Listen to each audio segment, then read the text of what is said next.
नमस्कार साथियों, आप सबका जन सामान्य मुद्दे यूट्यूब चैनल पे बहुत बहुत स्वागत है, वंदन है, अभिनंदन है। जैसा कि साथियों आप सब देख रहे हैं कि ये मोतीगंज प्लेटफार्म है, स्टेशन है। इतिहास इसका ये रहा है कि ये मनकापुर स्टेट के अंतर्गत जो है एक तालुका हुआ करता था। उसमें कोई मोतीचंद तालुकेदार थे, उन्हीं के नाम पे जो है स्टेशन का नाम और ये पुरान पीछे जो बाज़ार है उसका नाम मोतीगंज पड़ा है।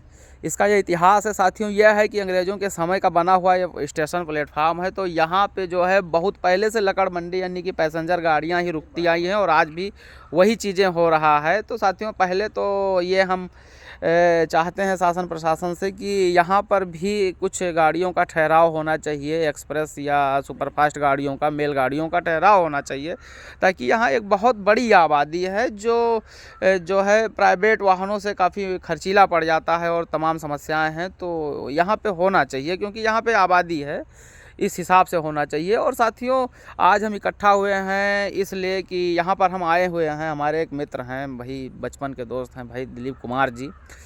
और हम लोग यहीं BKIC में पढ़ते थे, पले बढ़े हैं साथ में। जो है स्टेशन पे भी हम लोग काफ़ी समय बिताते थे, यहाँ पे खेलते कूदते थे, सीटों पर बैठते थे। तो वही बचपन की यादें आज ताज़ा करने के लिए हम दोनों साथी इकट्ठा हुए।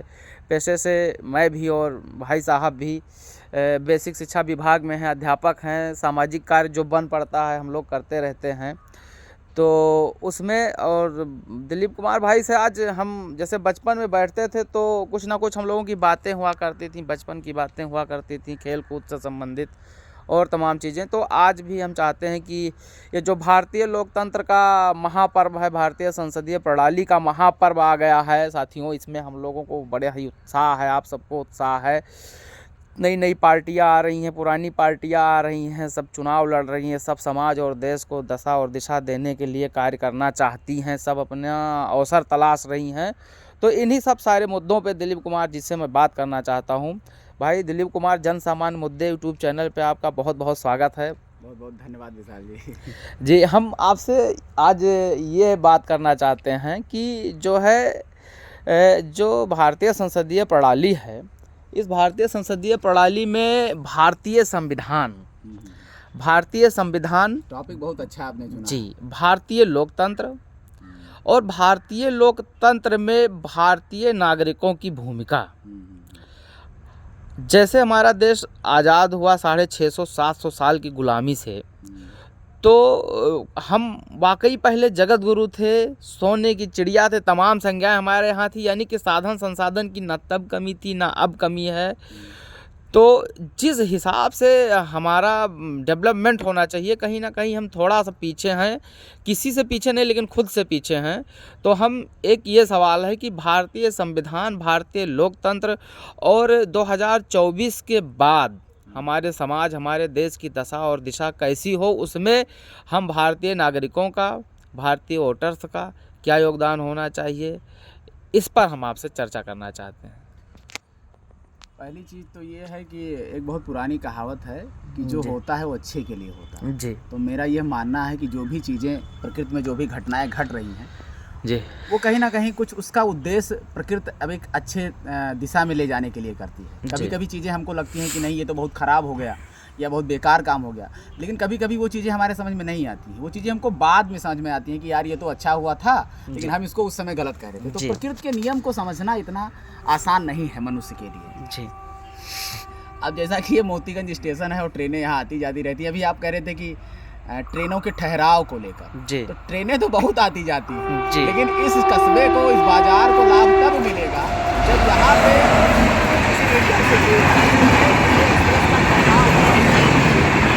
जो अब नहीं हो पा रहा है। और एक बात का हम लोग को बहुत अफसोस भी है कि अगर कोई माननीय कर, चाहे वो विधायक हो चाहे सांसद हो, अगर इस मोतीगंज स्टेशन पे किसी मेल या इंटरसिटी या किसी एक्सप्रेस के ठहराव की अगर व्यवस्था करा देते तो ये इस क्षेत्र के लिए, समाज के लिए बहुत बड़ा परोपकार हो जाता। जी, मोतीगंज से नहीं हो पाया जी, कम से कम मनकापुर से और गोंडा के बीच में डेमो ही दे दी जाए, डेमो ही दे देते तो बहुत अच्छा लाभ रहता है यहाँ के लोगों की। जी। अब हम आते हैं, जो आपने किया बात कह रहे हैं कि लोकतंत्र के बारे में, जो चूँकि लोकतंत्र का महापर्व शुरू हो गया है, आगामी लोकसभा चुनाव की आदर्श आचार संहिता जो कल लग गई है जी। और मुख्य चुनाव आयुक्त ने उसकी घोषणा की है। और सही मायने में ये हम सब भारतीयों के लिए, जिनकी लोकतंत्र में आस्था है, और लोकतंत्र का चुनाव उनके लिए पर्व की तरह है। और खासकर हम सब सरकारी कर्मचारियों के लिए तो और हम लोग कितनी मेहनत और जद्दोजहद के साथ विभिन्न बूथों पे जाते हैं और एक एक वोट डलवाने की कोशिश करते हैं। और उससे पहले जब हम लोग स्कूलों में रहते हैं तो तमाम प्रकार के मतदाता जागरूकता अभियान हो गया या अधिक से अधिक संख्या में वोट करने की बात अपील हम लोग करते हैं गाँव में जाकर। तो उसका असर ये हुआ है कि भारतीय लोकतांत्रिक प्रणाली की जो जड़ें हैं वो लगातार गहरी हो रही हैं। लोगों की समाज में लोकतंत्र के प्रति समझ लगातार और बेहतर होती जा रही है। जो नई जनरेशन आ रही है वो इस बात को समझने में बहुत आसानी से समझ रही है कि हमको किस व्यक्ति को, किस दल को, किसको वोट करना है, किसको नहीं करना है, और वो अपने फ़ायदे और नफ़े और नुकसान के हिसाब से वो वोट करती है। सबसे खूबसूरत जो देन है इस देश को, इस समाज को, हम नागरिकों को जो भारतीय संविधान ने दिया है कि एक व्यक्ति एक वोट का सिद्धांत। वैसे संविधान में तीन महत्वपूर्ण जो है न्याय की बात की गई है, तीन प्रकार के न्याय की बात की है जो बहुत महत्वपूर्ण है। अगर आप संविधान के उद्देशिका पे नज़र डालें या प्रस्तावना पे नज़र डालें तो हम पाते हैं कि उसमें सबसे पहले जो संविधान की उद्देशिका है उसमें हम भारत के लोग, be the people of India की बात की गई है। तो जो be the people of India है, हम भारत के लोग, उनको जो मिला है व्यवस्था एक व्यक्ति एक वोट का सिद्धांत, कि चाहे वो बॉलीवुड का कोई महानायक हो या सुपरस्टार हो या फिर भारत का प्रधानमंत्री हो या राष्ट्रपति हो, जब वो वोट देने जाता है तो उसी लाइन में वो भी लगता है जिस लाइन में मनरेगा का मजदूर लगा होता है वोट करने के लिए। तब वहाँ एहसास होता है कि वोट की पावर क्या है, कि मैं भी इसी लाइन में लगा हुआ हूँ और जो माननीय है गण है वो भी उसी लाइन में लगे हुए हैं।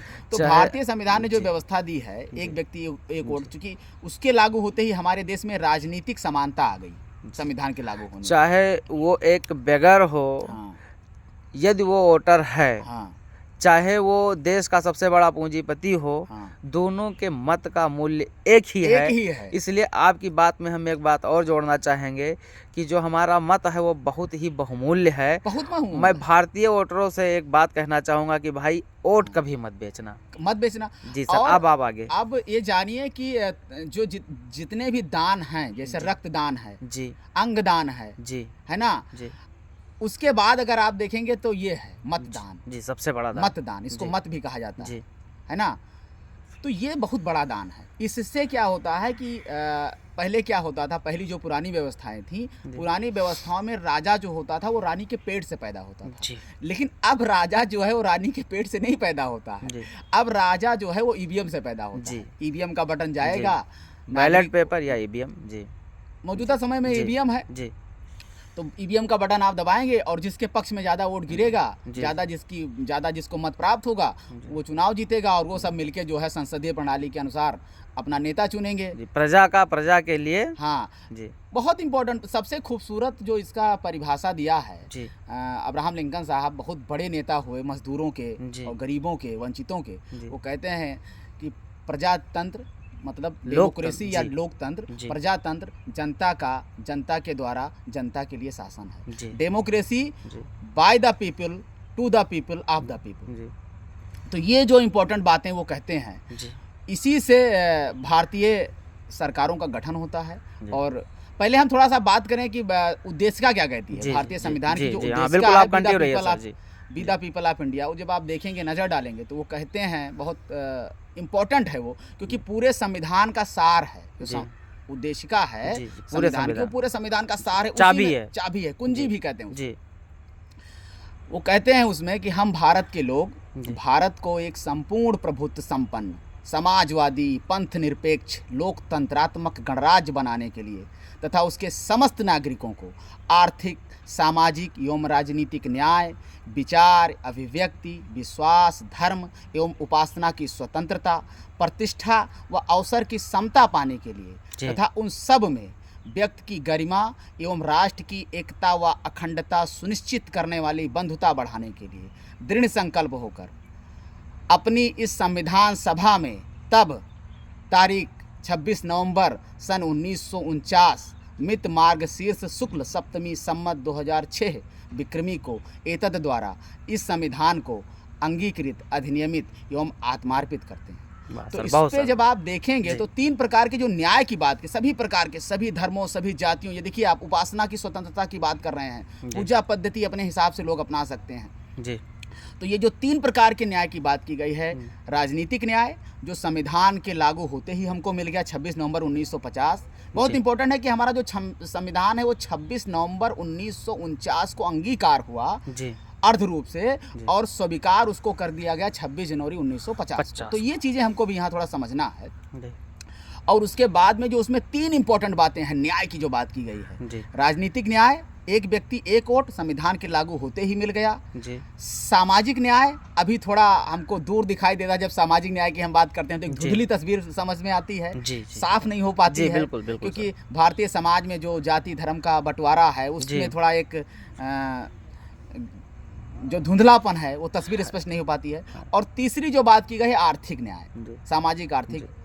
तो आर्थिक न्याय भी इतना आसान नहीं है, क्योंकि किसी के पास ज़मीनें ज़्यादा हैं, किसी के पास कम है, किसी के पास बहुत बड़ा बिजनेस है, कोई भूमिहीन है। तो तरह तरह का हमारा समाज है, कोई बहुत इंटेलेक्चुअल है, कोई बहुत ज़्यादा मतलब जाहिल है या बिल्कुल पढ़ा ही नहीं है। तो ऐसे भी लोग हैं। लेकिन कुल मिला के ये जो भारत की खूबसूरती है कि यूनिटी इन डाइवर्सिटी, यानी विविधता में एकता ये भारत की खूबसूरती है। और आप तरह तरह के जो है क्षेत्रों में आ जाएंगे, 22 भाषाओं को यहाँ पे मानक भाषाएं हैं संविधान में जिनको अनुसूची में जगह दी गई है। तो और तरह तरह के बोली, भाषा, समाज, तरह तरह के लोग, उनका तरह तरह की परंपराएं हैं, उनकी अपनी जो है रीति रिवाज हैं। और इन सब को मिला के हम एक खूबसूरत जो गुलदस्ता बनाते हैं जी।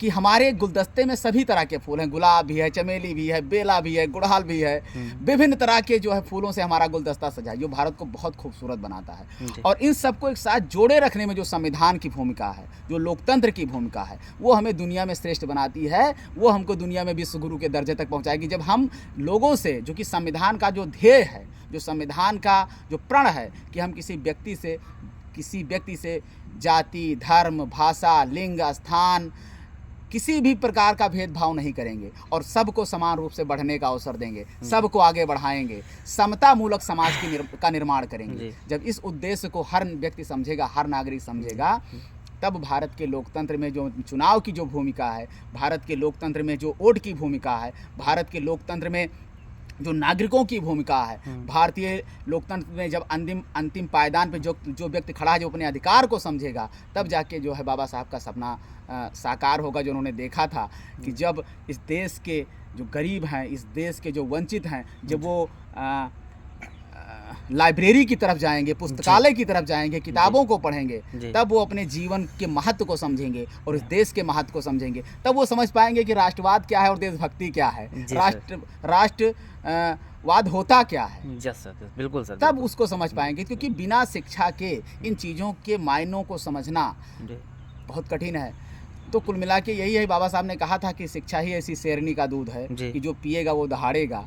तो जो लोग पी रहे हैं वो दहाड़ रहे हैं, ये तय है इस देश में। तमाम लोगों ने झंडे बुलंद किए हैं और तमाम बड़े बड़े स्थानों पे गरीब के बच्चों ने तमाम तरह की बुलंदियों को छुआ है और उनके लिए दरवाजे खुले हैं। संविधान खुले मन से उनको स्वीकार कर रहा है कि आप आइए। अगर ऐसा नहीं होता तो इस देश के तमाम गरीब घर के लड़कों ने बड़े बड़े माननीय मंत्री बने हैं, विधायक बने हैं, सांसद बने हैं, बड़े बड़े पदों को सुशोभित किया है। ये सब ऐसे नहीं हुआ। इस समय माननीय राष्ट्रपति जी ही एक वंचित तबके से आती हैं। तो ये भारतीय संविधान की खूबसूरती। जो हमारे पूर्व राष्ट्रपति थे वो भी वंचित तबके से आते थे। ये भारतीय संविधान की खूबसूरती है। जो लोग कहते हैं कि हमको भारतीय संस्थाओं ने और भारतीय संविधान ने क्या दिया, तो साथियों भारतीय संविधान ने हमें ये दिया है। भारतीय संविधान ने हमें ये दिया है, अनुच्छेद 19 में है अभिव्यक्ति की स्वतंत्रता, प्रेस की स्वतंत्रता। जो हम आप बोल रहे हैं तो वो 5 तरह की जो स्वतंत्रताएं हैं, अनुच्छेद 19 में आप जाए तो उसमें देखिए कि प्रेस की स्वतंत्रता उसमें है। आपको जो है, अगर संविधान ने ये बोलने की स्वतंत्रता नहीं दी होती तो किसी ने जो अगर ऐसे कोई जो है रोलर एक्ट की तरह कोई कानून निकाल देता, कोई सरकार निकाल देती, तो आप जो है बोल नहीं पाते, अपील नहीं कर पाते। तो इस तरीके की चीज़ें जो बहुत खूबसूरत चीज़ें। लेकिन हमको जहाँ तक यहाँ पर एक बात याद आ रही है, आपकी बात से ही हमको याद आया है साथी, कि जो है भारतीय लोकतंत्र की खूबसूरती को समझने के लिए, भारतीय संविधान को समझने के लिए शिक्षा बहुत ही महत्वपूर्ण कड़ी है। आप एक रोटी कम खाओ लेकिन अपने बच्चे को ज़रूर पढ़ाओ। कुछ पंक्ति थी हमको नहीं लेकिन आपको ज़रूर याद होगी, मुझे लग रहा है महात्मा ज्योतिबा फुले साहब की, नहीं वो इतना फुले अनर्थ क्यों हाँ एक हाँ अविद्या ने किया, लास्ट में है। एक अविद्या ने किया। फुले जी जी ने तो तमाम सारी किताबें जी लिखी हैं। एक जी और मैं जहाँ शिक्षा की बात करूंगा, जी एक महाराष्ट्र में ही एक बहुत बड़े संत हुए बाबा संत गाडगे जी जी महाराज। गाडगे महाराज उनको जी। स्वच्छता का पुजारी कहा जाता है। वो जहाँ जी जाते स्वच्छता की बात करते थे। जी जी उन्होंने कई स्कूल और बालिका शिक्षा पे भी काम किया है। बच्चों को पढ़ाने के लिए बहुत सारे जागरूकता के काम किए जी। हैं। उनका एक स्टेटमेंट है हम्म, कि अगर आपको भोजन करना है जी तो आप हथेली पर रख कर खाओ। जी घर के टूटे फूटे बर्तन आप बेच दो, जी। लेकिन बच्चों को जरूर पढ़ाओ। ये चीज़ें हमको समझने के लिए ये जो बहुत ही चीजें अनिवार्य है। हैं, ये शिक्षा हमारे जीवन में जैसे कितनी महत्वपूर्ण है। हमारा जो शोषित और वंचित तबका है वो कहीं ना कहीं शिक्षा से वंचित रहता है। एक उसकी भी कमी है कि वो जितना प्रयास करना चाहिए शिक्षा के लिए वो खुद से भी नहीं कर पा रहा है, क्योंकि शिक्षा का महत्व वो समझ नहीं पा रहा है। वो कहता है कि पढ़ने लिखने से क्या होगा, तो पढ़ने लिखने से ये होगा कि आप जीवन जीने की कला सीख जाएंगे।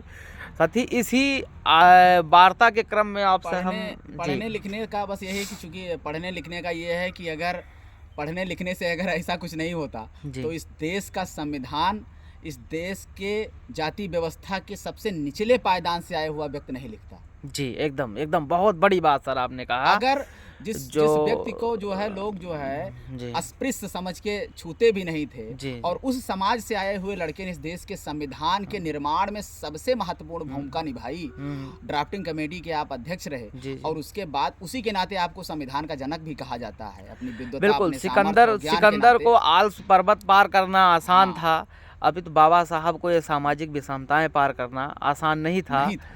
आल्प्स पर्वत और हिमालय पर्वत से भी ऊंचा ये जो सामाजिक विषमता की खाई थी लांघते हुए बाबा साहब आज हमारे और आपके और भारतीय समाज के ही नहीं समूचे विश्व, जहाँ पे भी नियम कानून कायदे और लॉ की बात की जाएगी वहाँ पे नियम कायदे और लॉ के वो कलम के बहादुर सिपाही हैं, वो बेताज बादशाह हैं। ये बातें हम नहीं, यूएसए का लॉ का सबसे बड़ा विद्यालय भी बोलता है, कैम्ब्रिज यूनिवर्सिटी भी बोलता है, उनको पूजता है, वो उनकी काबिलियत ही थी।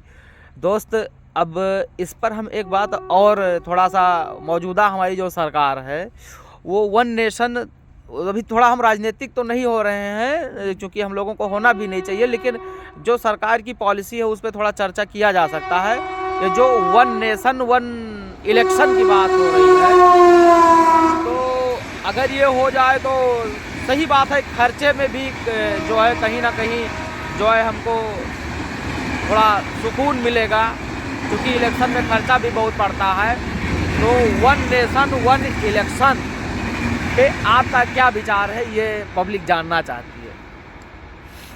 देखिए, मैं एक सरकारी कर्मचारी भी हूँ, पेशे से अध्यापक हूँ जी, और नीति नियंता जो भी चीज़ें बनाते हों, चूँकि उसके लिए भाई वन नेशन वन इलेक्शन के लिए कमेटी गठित होगी, इस समय चर्चा देश में चल रही है। जी भविष्य में हो सकता है इस पे अमल में हो, विचार कोई आए, जी जो भी चीज़ें लगेगा उसमें जो कमेटी में सदस्य होंगे, विद्वान लोग बैठेंगे, जी वो जो फैसला लेंगे वो लागू होगा और जी। हमको उसको मानना ही है। जी लेकिन एक कर्मचारी होने के नाते मेरी तो इच्छा ये थी कि वन नेशन वन इलेक्शन से पहले जी, वन नेशन वन पेंशन की स्कीम अगर वाह आ सर, वाह जाती, सर, मन की बात सर आपने कह कर्मचारियों दी। के लिए जी। बहुत अच्छा होता। जी। और दूसरी बात, मैं निचले पायदान पे खड़े हुए व्यक्ति के लिए कहूँगा कि वन नेशन वन इलेक्शन से पहले इस देश में वन नेशन वन एजुकेशन की भी व्यवस्था आनी चाहिए। सर बहुत खूब सर, अगर बहुत ये खूब सर। चीज़ें आ जाएं, वन नेशन जी। वन एजुकेशन की व्यवस्था आ जाए, तो हमारी ज़्यादातर समस्याएं अपने आप ही खत्म हो जाएंगी। हाँ, वन नेशन वन एजुकेशन अगर आ और वन जाता नेशन है, वन पेंशन की भी स्कीम आ जाए, तो कर्मचारियों को, जो कि कर्मचारी जो है इस देश के निर्माण में बहुत बड़ी भूमिका निभाता है, पूरा जीवन सेवा देता है, बिल्कुल और अगर ओल्ड पेंशन स्कीम मिल जाती, जी कि सर, जो ये बड़े स्तर सांसद पे विधायक ले भी रहे हैं, अगर तो मिल जाती तो जी। ये वास्तव में कर्मचारियों के लिए बहुत अच्छा होता। जी सर, बहुत बहुत धन्यवाद सर। जन सामान्य मुद्दे कार्यक्रम में आप से चर्चा करके काफ़ी अच्छा लगा, और हमारे जो सदस्य हैं वो देखेंगे सुनेंगे तो ज़रूर इस खूबसूरत भारतीय लोकतंत्र को समझने में उनको सहायता मिलेगी। अंततः जैसे कोई आपके मन की बात हो, अभी छूट गया हो वार्ताक्रम में, तो सर अभी आप। मैं यही कहूँगा, इसको कंक्लूड करूँगा इस बातचीत को, कि बहुत जी। ज़्यादा यही कहूँगा, ज़्यादा लंबा खींचने से कोई बहुत मज़ा नहीं है जी कि मैं देश के नागरिकों के लिए कहूँगा, क्योंकि मैं अपने स्कूलों में भी बच्चों से कहता हूँ कि आप खूब पढ़िए और आगे बढ़िए और समाज को भी आगे बढ़ाइए। जी इस देश के उन नागरिकों के लिए, युवाओं के लिए जिनकी लोकतंत्र में आस्था है, संविधान जिनका माई बाप है, जी उनके लिए मैं एक पंक्तियाँ कहूँगा, इस पंक्ति के माध्यम से कि टूटेंगी तलवारें तुमसे टकराकर, वाह सर, बहुत खूब।